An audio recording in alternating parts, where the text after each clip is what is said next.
Welcome to the Biblical Perspectives for Leadership podcast, where timeless biblical truths meet modern leadership. We are thrilled to have you join us on this journey of exploring how biblical principles can guide us in leading with wisdom, integrity, and purpose. Whether you're leading in the church, your workplace, or your community, this podcast is designed to inspire, challenge, and equip you for the road ahead. Let's dive into today's conversation and discover how Scripture shapes the way we lead. Welcome back to Biblical Perspectives for Leadership. We're going deep today. Deep dive time. Yeah, a deep dive into leadership principles. Okay. And how they apply to your everyday life, really, through a story, a foundational story. That's right. You brought us the story of Adam. Yeah. From the book of Genesis. Right. We'll be focusing specifically on chapter 1, verse 26 and 28. Okay. And then exploring the significance of the fourth day of creation. Yeah. Also detailed in Genesis chapter 1. So the mission here in this deep dive is to uncover what this ancient story reveals. Yes. About the very essence of leadership. Its origins. Its origins, which our source material suggests are divine. Okay. And the responsibilities that come with leadership. Yes. You know, you shared this story with us. And maybe you're seeking a new way to think about what it means to lead. That's right. Whether that's in your work or your family or even in your own personal choices. So let's unpack a big idea that's presented in this story, shall we? Leadership. This story presents leadership as not just an option, but like a core reason. Yes. For humanity's creation. Exactly. In Genesis chapter 1, verse 28, okay, we find the command, subdue the earth and rule over all living creatures. Right. And the story really emphasizes that this isn't just like a suggestion. It's like a huge part of our purpose as human beings. Really a defining aspect of our fundamental purpose. Yes. And what's so fascinating about this is that it's not limited to people who have a specific title or a specific role. Oh, interesting. Like being a leader. Like this is woven into the fabric of what it means to be human. Yeah. What are your initial thoughts on that? It is kind of a perspective shift, isn't it? Because you do think of leadership in the sense of titles, you know, like CEO or manager or coach or whatever. Yeah.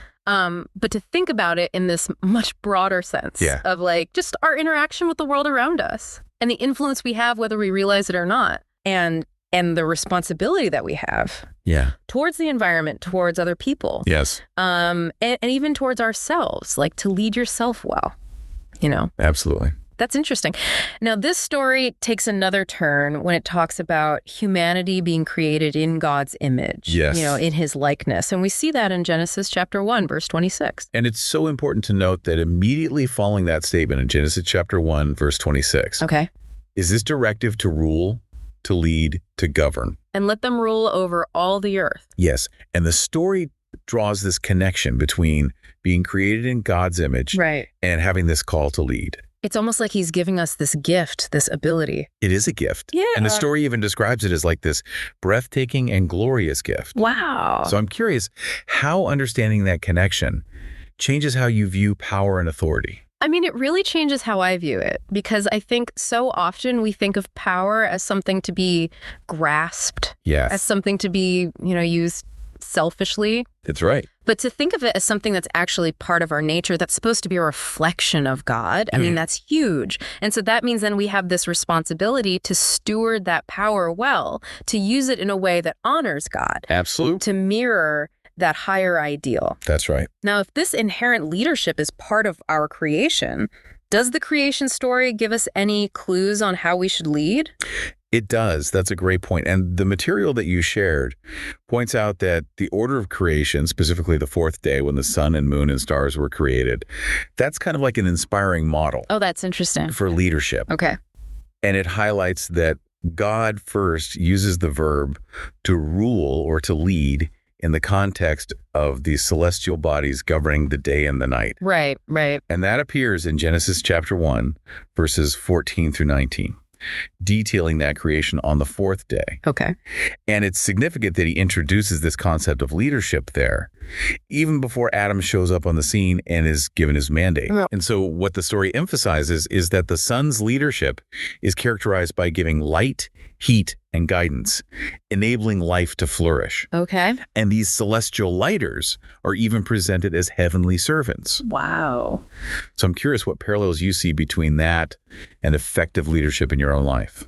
Well, I think the thing that really stands out to me is that idea of service. Yes. You know, the sun doesn't hoard its light or its energy. It's constantly giving. It's allowing everything else to thrive because of what it gives. That's right. And so in a leadership context, that just makes me think about how important it is to support your team, to provide clarity, to provide direction, Absolutely. to create an environment where other people can succeed. That's right. It's not about dictating actions. It's about enabling growth. Yes. You know, think about a teacher who illuminates a subject for their students or a mentor who provides guidance to help someone develop their skills. Yes. That's a powerful analogy. Yeah. And if we broaden our view even more, the story connects these early chapters of Genesis to the beginning of the Lord's Prayer. Okay. That will be done on earth as it is in heaven. Right. The implication is that Adam was created to lead the earth in a way that reflects God's loving and kind leadership. Exactly. So really, it's boiling down to serving, protecting, supporting, guiding, and loving. That's right. I mean, when you think about the leaders you admire, Yeah. whether that's in history or in your own life, how well do they embody these principles? Well, it's such a good point. Yeah. Because I think the leaders who have the biggest impact, the most positive impact, Yeah. are the ones who prioritize the well-being and the growth of the people that they lead. Yeah. They act with compassion and integrity. And it shifts the focus from personal gain to the collective good, which is kind of like what the sun does. Like its energy sustains the entire ecosystem. Yeah. Yeah. So this is good. But this leads us to a question. What happens when this gift of leadership is mishandled? Well, this story doesn't shy away from that. No, it doesn't. It makes it very clear that this incredible honor of leadership comes with tremendous responsibility. Right. When it's done well, when it aligns with its true purpose, it can be a source of immense blessing. Yeah.